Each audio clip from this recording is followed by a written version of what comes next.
मध्य प्रदेश में नगरीय निकाय चुनाव स्थगित करने के साथ ही इस पर सियासत शुरू हो चुकी है। चुनाव आयोग का आदेश आने के बाद दोनों ही राजनीतिक दलों ने एक दूसरे पर हमले शुरू कर दिए हैं।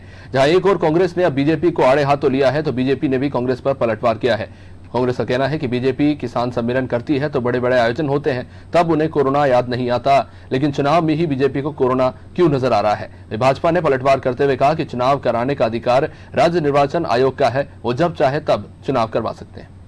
भारतीय जनता पार्टी के नेताओं द्वारा कोरोना काल में किसान रैली, किसान यात्रा, बड़े बड़े राजनीतिक कार्यक्रम, पार्टी के प्रशिक्षण कार्यक्रम सब करवाए जा रहे हैं। केवल नगरीय निकाय चुनाव टाले गए हैं। भाजपा घबरा गई है। नगरीय निकाय चुनाव में भाजपा की हार सुनिश्चित है, क्योंकि भाजपा के 8 महीने की झूठी सरकार के रंग अब उतरने लगा है और जनता इन्हें पहचान गई है। इसलिए नगरीय निकाय चुनाव में हार से बचने के लिए, अपनी अव्यवस्था को छुपाने के लिए भारतीय जनता पार्टी सरकार ने नगरीय निकाय और पंचायतों के चुनाव टाले हैं। लेकिन 2-3 महीने बाद जब भी चुनाव होंगे, भाजपा की हार सुनिश्चित है। नगरीय निकाय चुनाव कराने या पंचायतों के चुनाव कराने का अधिकार और काम राज्य निर्वाचन आयोग का है। राज्य निर्वाचन आयोग अपने अधिकार क्षेत्र में चुनाव अब करवाए या तब करवाए, आज करवाए या कल करवाए, जब तिथि घोषित करेगा, भारतीय जनता पार्टी तैयार है।